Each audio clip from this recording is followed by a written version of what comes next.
tentang tentang integritas.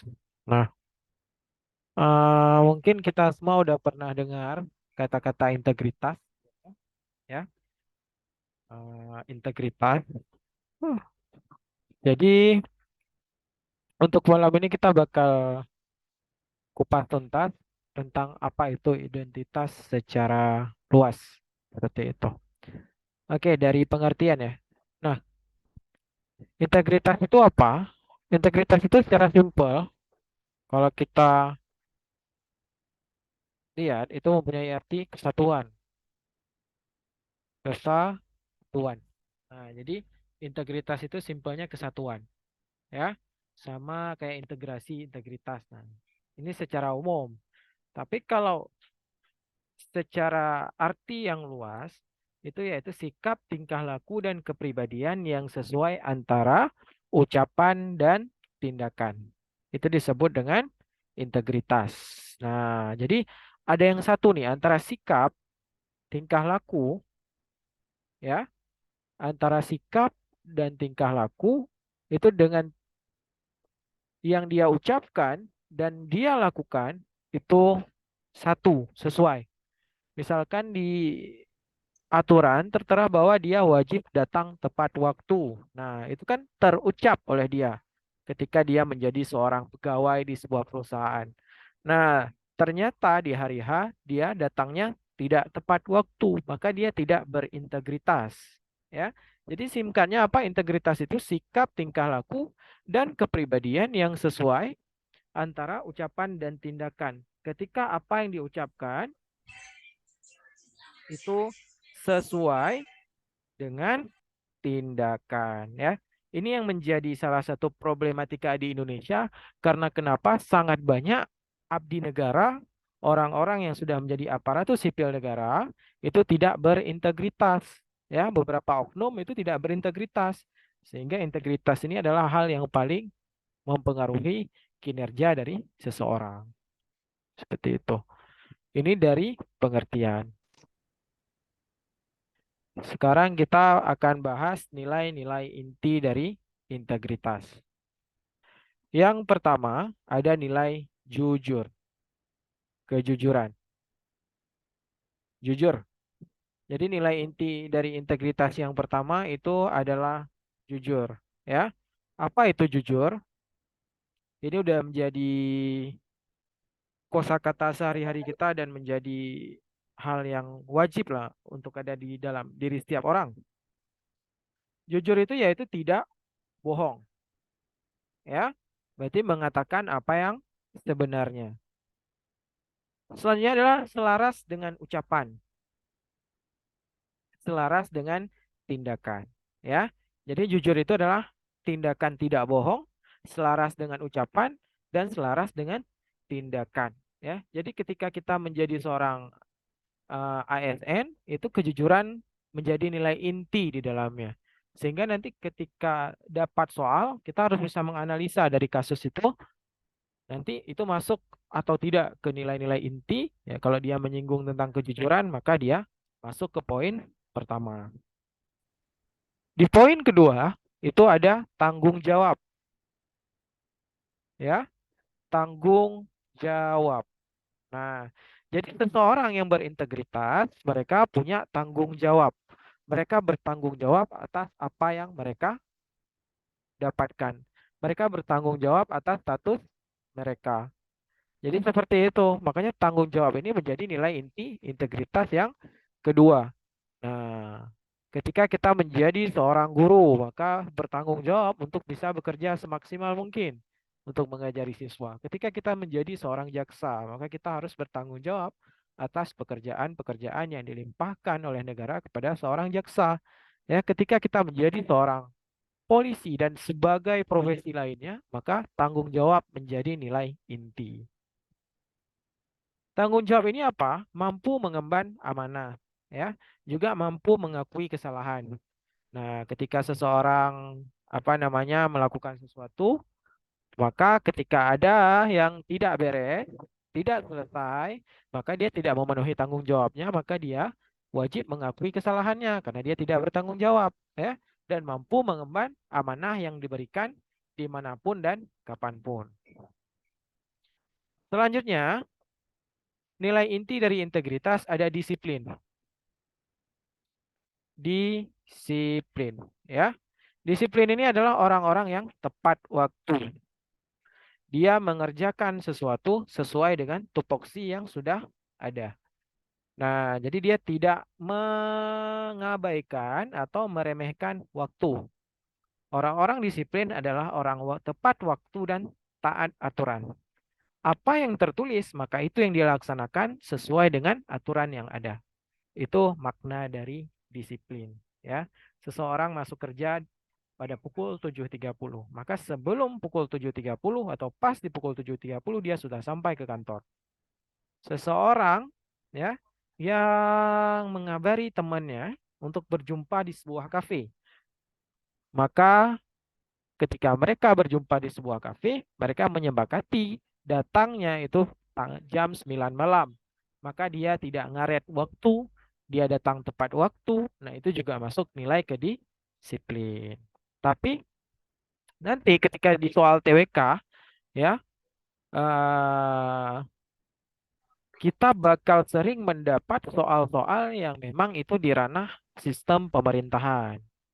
Ya, jadi mereka nanti akan memberikan soal-soal tentang jujur, kejujuran, ya. Mereka bisa mengambil topik tentang Verdi Sambo misalkan.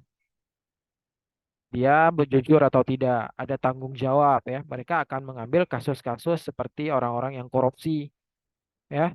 Seperti banyak ya di Indonesia, salah satu tokoh-tokoh akan diambil kasus-kasus korupsi, maka di situ akan disuruh analisa melanggar nilai-nilai inti yang mana, dan disiplin juga ada. Nah, kalau disiplin ini kan paling banyak dilakukan oleh orang-orang yang ada dalam pemerintahan. Pelanggaran kedisiplinan itu masih banyak, ya, seperti itu.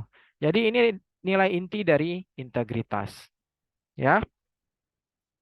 Jadi di sini kita sudah bahas pengertian dan nilai inti.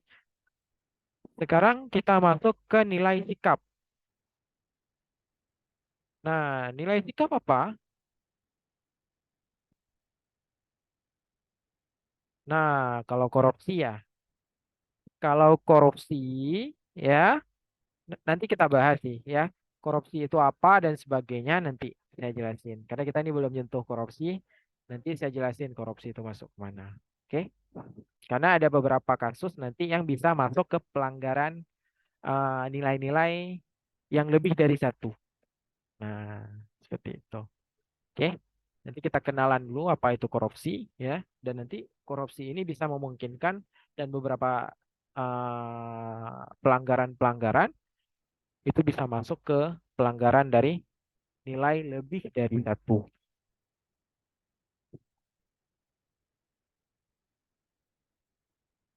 Oke, di sini ada nilai sikap berani ya. Seseorang yang berintegritas dia harus berani, tidak takut resiko. Tapi berani di sini berani dalam apa? Berani ya dalam menjalankan tanggung jawab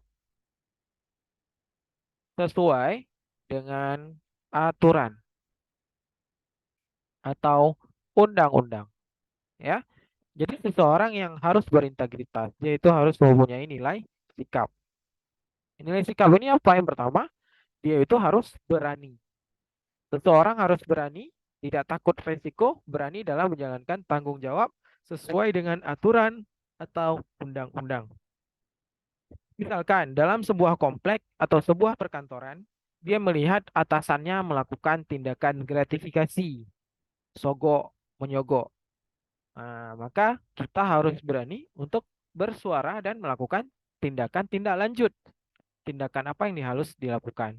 Maka tidak dibenarkan ketika melihat pelanggaran hukum, kita hanya diam-diam saja. Maka ini udah menjadi nilai sikap dari integritas. Kita itu harus berani, tidak takut risiko untuk menjalankan tanggung jawab sesuai dengan aturan undang-undang.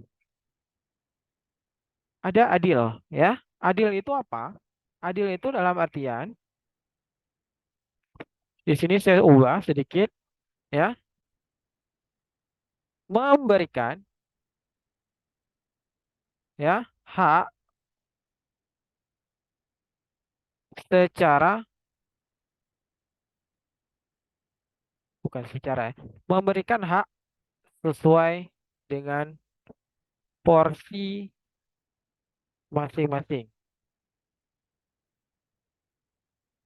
Nah, ya. Jadi adil itu apa? Adil itu adalah memberikan hak sesuai dengan porsi masing-masing. Itu makna keadilan. Memberikan hak ya kepada warga negara dan apapun konteksnya yang diberikan sesuai dengan porsi masing-masing ya. Jadi keadilan contoh di Indonesia banyak salah pengertian terhadap keadilan yang mana adil ini sering dianggap sama rata ya. Tetapi makna keadilan di sini apa? Nilai sikap adil. Adil itu adalah memberikan hak sesuai dengan porsi masing-masing. Contoh, misalkan anak SD dikasih uang 10.000 uang jajan ya. Anak SMP analoginya diberikan uang juga 10.000. Anak SMA juga diberikan uang itu sebesar 10.000. Jika kita melihat itu adil atau tidak? Tidak ya, tidak adil. Karena kenapa? Anak SMA kebutuhannya lebih besar daripada anak SD. Ya, anak SMP kebutuhannya lebih besar daripada anak SD. Maka adil itu tidak harus sama rata, tapi memberikan hak sesuai dengan porsi masing-masing, sesuai dengan kemampuan masing-masing. Makanya di dalam sebuah instansi, lembaga, pemimpin harus melihat bagaimana aspek keadilan yang harus diberikan kepada karyawan. Ya, ada karyawan sudah lama bekerja, gajinya tinggi. Ada karyawan yang baru masuk gajinya masih rendah. Kalau kita berpikir secara adil, maka itu tidak adil. Ya, tapi karena dia sudah bekerja secara lama, dia sudah mendapatkan penghargaan, maka gajinya dinaikkan, sementara yang baru masuk gajinya masih rendah. Adil, adil, karena sesuai dengan porsi masing-masing. Yang terakhir ada peduli. Jadi nilai sikap selanjutnya ada peduli. Apa itu peduli? Peduli ini adalah sikap simpati dan empati. Ya, care. Simpati itu peduli secara terbatas, empati itu adalah peduli secara tidak terbatas. Biasanya kalau simpati pedulinya hanya secara verbal, tapi kalau empati itu pedulinya secara tindakan dan verbal. Jadi seorang pemimpin, seorang masyarakat, seorang warga negara Indonesia harus bisa merajut nilai-nilai kepedulian. Ya, baik seorang pemimpin, presiden itu harus memiliki nilai-nilai kepedulian kepada masyarakat. Dan nanti kita ada latihan soal, ini kita mulai dulu dari materi ya. Setelah ini kita langsung jawab soal. Di sini untuk nilai sikap ya, ada berani tadi, adil, ada peduli. Nah, selanjutnya ada etos kerja, nilai etos kerja ya. Nah, biar orangnya tuh kerjanya juga makin eh, berkualitas, maka dia harus punya sikap mandiri. Mandiri apa? Mandiri tidak bergantung pada orang lain dan percaya pada kemampuan diri. Oke, jadi seseorang itu harus mandiri, tidak boleh menyerahkan tanggung jawabnya kepada orang-orang yang berada di bawahannya. Ini masih banyak kita lihat oknum-oknum dalam pemerintahan kita ketika seorang yang berpangkat tinggi melimpahkan kerjaan kepada orang-orang yang pangkatnya rendah. Sehingga orang-orang yang pangkatnya rendah itu seringkali merasa tertindas karena mereka sering mendapatkan tugas-tugas tambahan di luar tanggung jawabnya dari atasan. Maka ini sangat dilarang hal-hal seperti ini walaupun sering terjadi. Sederhana, ya. Seseorang yang memiliki etos kerja tinggi, maka dia wajib memiliki, bukan wajib ya, tapi disarankan sekali untuk memiliki sikap sederhana. Apalagi seseorang yang sudah menjadi pemerintah atau abdi negara. Seseorang yang sudah menjadi ASN itu wajib atau sangat disarankan untuk memiliki sikap sederhana. Makanya baru-baru ini Presiden menegur beberapa seperti instansi kepolisian, pejabat, dan sebagainya untuk tidak memamerkan harta di media sosial, tidak memamerkan istri mereka yang pergi ke luar negeri, karena melanggar nilai etos kerja dan bisa menyebabkan kecemburuan sosial dan tingkat kepercayaan masyarakat kepada pemerintah itu menurun. Ada yang terakhir, kerja keras. Maka untuk etos kerja, maka kita harus bekerja keras, ya, gigih dengan usaha dan perjuangan. Terkadang ada beberapa hal yang harus diperjuangkan melalui cara yang lebih, ya, cara yang lebih. Nah, tidak hanya sesuai dengan tanggung jawab, tapi beberapa kita harus bisa melaksanakan itu dengan hati yang ikhlas, hati yang bersih, ya, dan juga dengan effort atau perjuangan yang kuat, sehingga bisa menciptakan etos kerja yang maksimal. Oke, ini ada kaitannya dengan korupsi. Kenapa integritas itu sering dimasukkan kaitannya dengan korupsi? Ya, Undang-Undang Nomor 20 Tahun 2001. Ini undang-undang korupsi terbaru, ya. Undang-undang korupsi ada tiga. Lalu ada undang-undang sebelumnya, Undang-Undang Nomor 31 Tahun 1999. Ada Undang-Undang Nomor 31 Tahun 1999 tentang pemberantasan tindak pidana korupsi. Dan ini adalah sebuah pelanggaran hukum berat seseorang yang korupsi, ya. Apa sih korupsi? Nah, di sini kita wajib lihat korupsi itu apa. Korupsi itu adalah tindakan merugikan kepentingan umum, ya. Itu yang disebut dengan korupsi. Nah, jadi seseorang tindakan merugikan kepentingan umum dan merugikan negara. Nah, ya. Selanjutnya ada kolusi. Kolusi ini apa? Tindakan kerjasama atau persekongkolan dalam melawan hukum. Ya, persekongkolan dalam melawan hukum. Nah, kalau nepotisme mengutamakan kepentingan keluarga atau orang terdekat. Seperti itu, oke? Tapi biasanya korupsi ini lebih ke pelanggarannya tuh berbentuk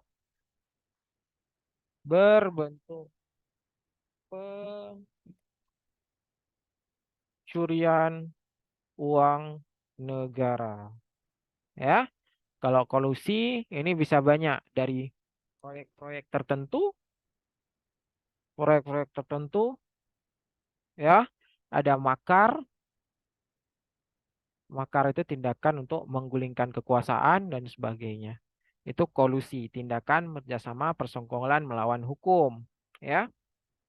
Dan biasanya jarang, jarang tidak berbentuk uang, berbentuk bentuk pencurian uang, karena pencurian uang itu sudah masuk ke korupsi. Dan yang ketiga ada nepotisme. Ya, nepotisme ini mengutamakan kepentingan keluarga atau orang terdekat. Ya, contohnya tuh bisa memasukkan keluarga ke dalam lembaga-lembaga tertentu. Seperti itu. Oke, misalkan kita melihat sebuah instansi atau lembaga yang di dalamnya rekrutmennya hanya pada orang-orang terdekat, sehingga tidak terbuka secara umum. Itu namanya nepotisme.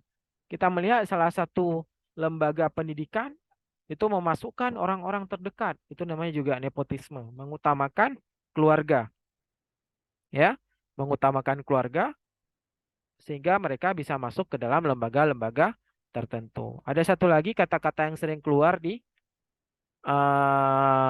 soal integritas, yaitu gratifikasi.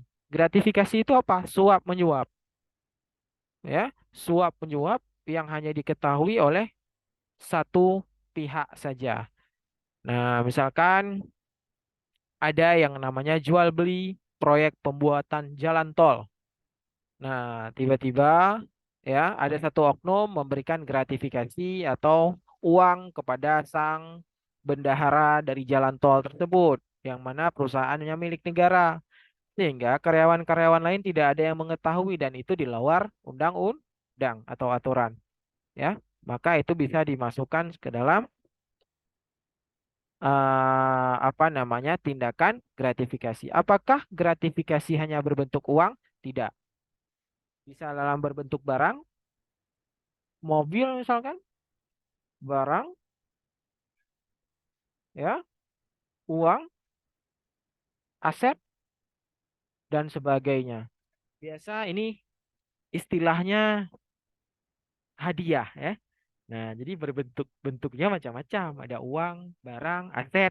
Terkadang biar nggak ketahuan, mereka kasihnya aset-aset tertentu, ya. Nah, kalau mereka sekarang agak agak familiar dengan uang, biasa udah ada jenis-jenis gratifikasi terbaru itu memberikan aset, ya, mengalihkan hak milik tanah kepada si B karena sudah menyogok, ya. Nah, jadi banyak cara untuk dilakukan dalam bentuk gratifikasi. Emas, ya. Kak, kalau bekerja sama untuk menjatuhkan satu pihak itu apa, Kak? Oke, kalau kerjasama menyatakan satu pihak, ini konteks soalnya harus lebih lengkap, ya. Nah, tapi kalau menjatuhkan satu pihak, apakah itu melanggar hukum atau tidak? Seperti itu. Oke, karena nanti ada apa namanya, misalkan kompetitor-kompetitor seperti perusahaan-perusahaan tertentu menjatuhkan satu pihak lain, menjatuhkannya dalam konteks apa? Nah, jadi harus diberikan konteks soal yang jelas. Menjatuhkannya itu melanggar hukum atau tidak.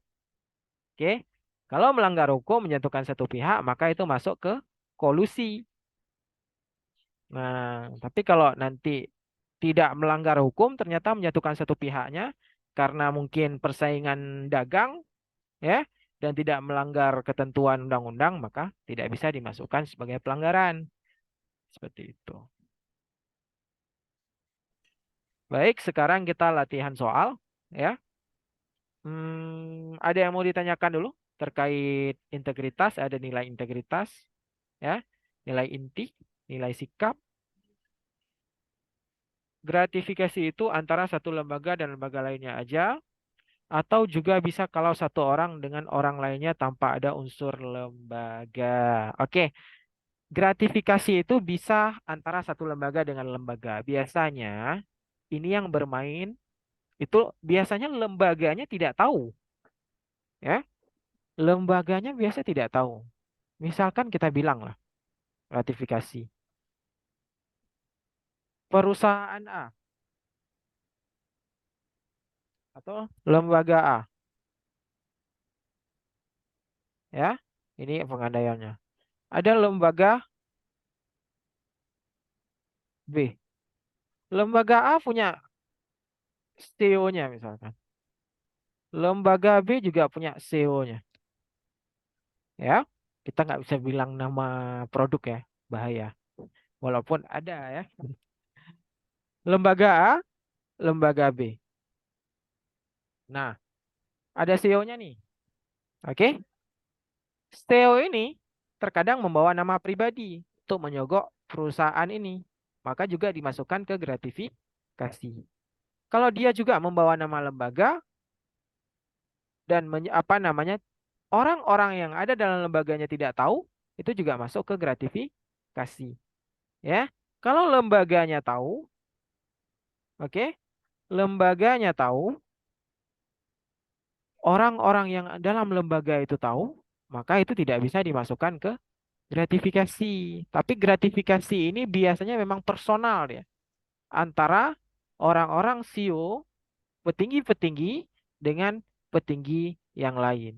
Ya, seperti itu. Jadi personal orang-orang yang berada dalam lembaga memasukkan dirinya menjogok orang-orang yang ada dalam lembaga lain sehingga satu pihak aja mengetahui mereka dan itu dilakukan secara tersembunyi-sembunyi. Oke, waktunya udah 10 menit lagi. Ada lagi pertanyaan? Oke. Ini dari Nabila juga, ya. Money politik, politik uang. Apakah bisa dimasukkan ke dalam gratifikasi? Ya, sebentar di sini agak ribut ya karena sedang azan.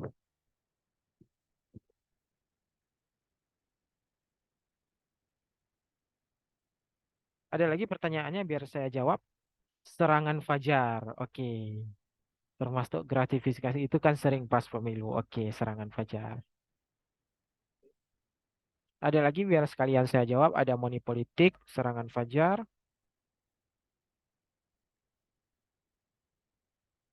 Ada lagi sambil menunggu waktu azan karena di sini dekat dengan masjid ya.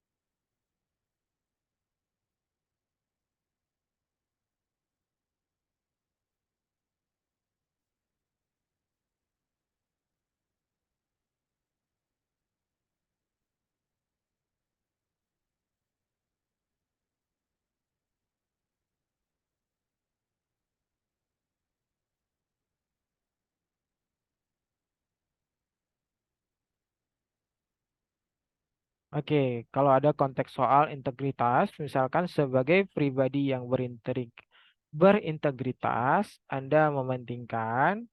Oke, ada tiga pertanyaan nih. Ada lagi?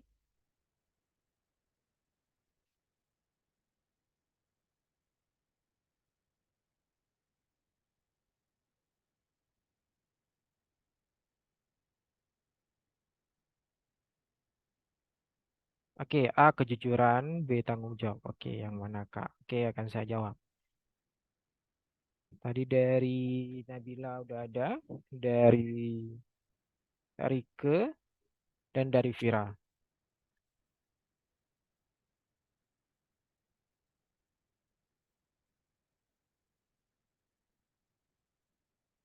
Baik, yang mau bertanya boleh silakan. Please, karena materinya sudah selesai. Biar di sini sesi tanya jawab. Setelah itu kita langsung bahas soal.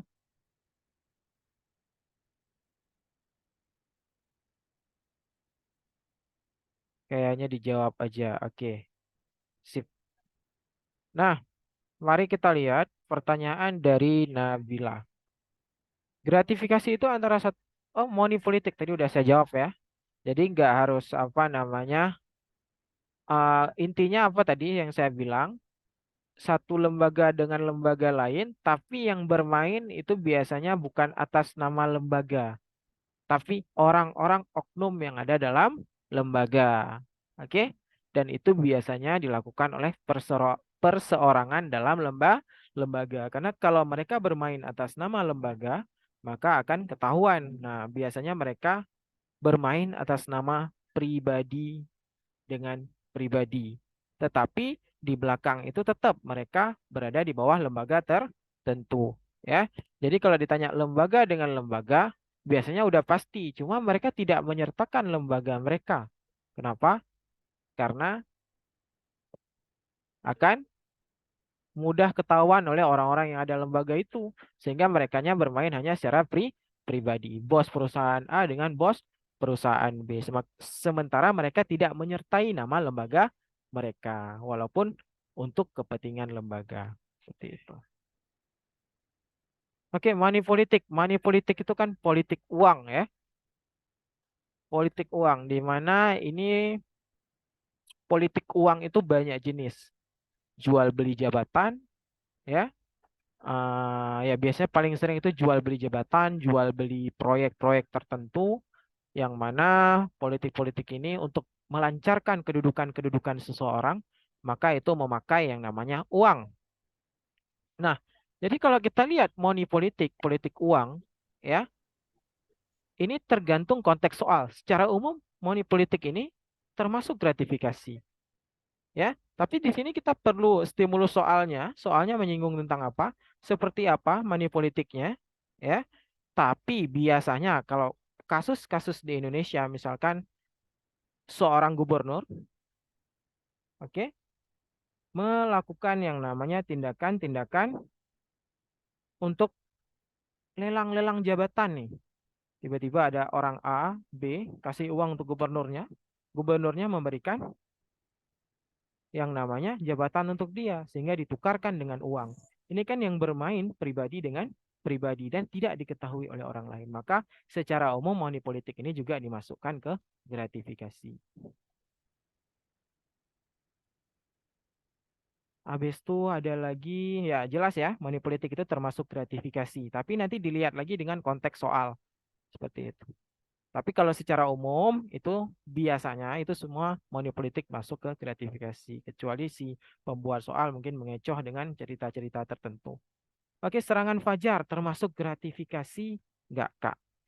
Itu kan sering terjadi menjelang pemilu, ya. Serangan fajar. Oke, serangan fajar ini adalah bentuk pemberian uang kepada orang-orang ya untuk memilih pasangan-pasangan atau paslon-paslon yang akan mm, mencalonkan diri saat pemilu. Nah, ini banyak terjadi dan dilakukan secara diam-diam, ya. Nah, dan politik uang ini biasa menyusup orang-orang tertentu nih. Misalkan rumah A, rumah B, kelompok A, kelompok B, mereka memilih orang-orang tertentu untuk diberikan yang namanya mm, uang untuk memilih si paslon ini. Nah, jadi pertanyaannya apakah serangan fajar itu termasuk gratifikasi? Ya, balik lagi tadi pengertian gratifikasi. Mana gratifikasi? Suap yang diketahui oleh sebuah pihak saja. Ya, nah contohnya barang, uang, aset, dan sebagainya.